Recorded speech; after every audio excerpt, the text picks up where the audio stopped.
গুনায় ভরা জিন্দিগি বাপ সুন্দর না। কোনো পাপী কোনো নাফরমানকে কেউই ভালোবাসে না, সম্মান করে না, এবং প্রত্যেক অপরাধী নিজের কাছেও লজ্জিতই থাকে।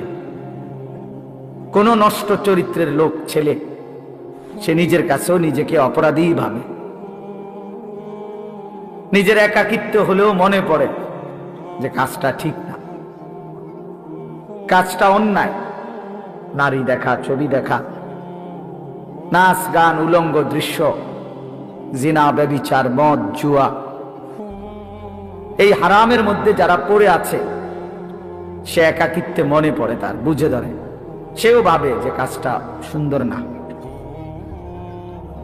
তাহলে এই জন্য কোনো পাপী, কোনো অপরাধী, কোনো নাফরমান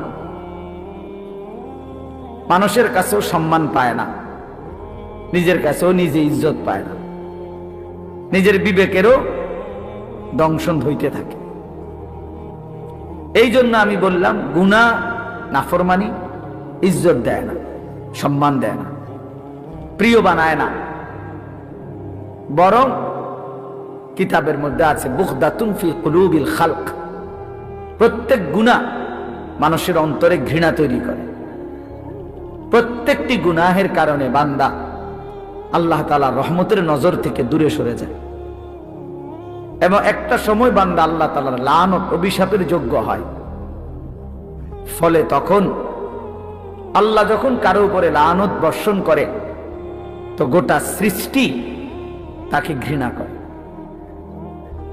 এই জন্য তোমরা ছেলেরা মনে রেখো, আমি আজকে ওই আসরের আগে এক জায়গায় বলছি এ কথাটা, তোমরা অনেক ছেলে আছো, একটা মিনিট ভাইব এই কথাটা, যে তুমি মনে করো দিন রাত মোবাইলে নারী, ছবি, অশ্লীল দৃশ্য দেখো, কখনোই এক ওয়াক্ত নামাজ পড়ো না, কোনোদিন ফজরের নামাজ পড়ো না, নাচ গান, নাটক, সিনেমা, ছবি, এই নিয়েই তোমার রাত কাটে, দিন কাটে, সময় কাটে, অথচ কেউ তোমারে ডাকে না।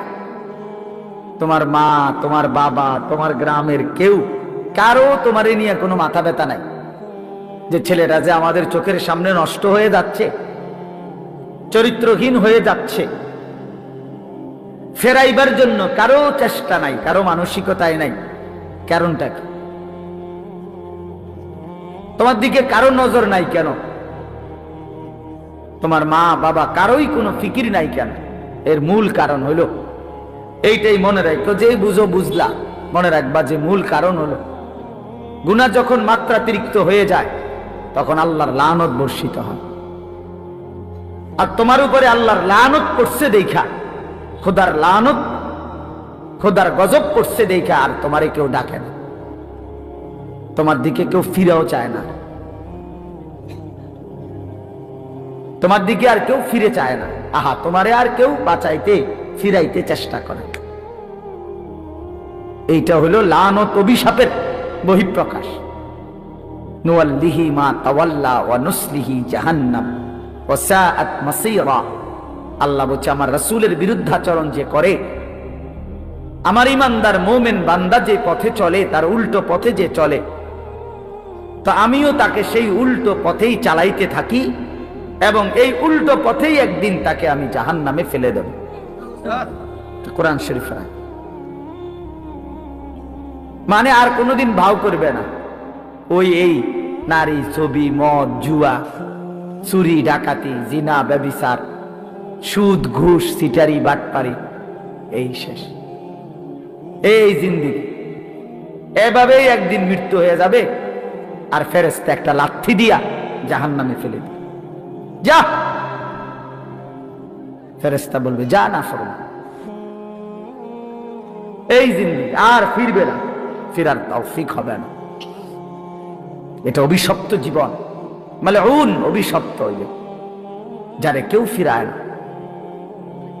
আমি আজকেও বললাম, আমার মায়ের বয়স 75 বছর হইল, আমার আম্মার বয়স, আমার বয়স 44 বছর, আমার ওয়াজের বয়স আজকে প্রায় 21 বছর, 22 বছর। আমার 4টা সন্তান আছে, তা আমার মা এখনো আমারে জিঙ্গে ফুত নোয়াজ উঠছুনি মানল, এখনো জিজ্ঞাসা করে মা ফুত নামাজ উঠছো, এখনো মা জিগায় ফুত চাইও মানুষেরে মাহফিলে যাইয়া টাকা পয়সা লইয়া কারোর লগে ঝামেলা করো না।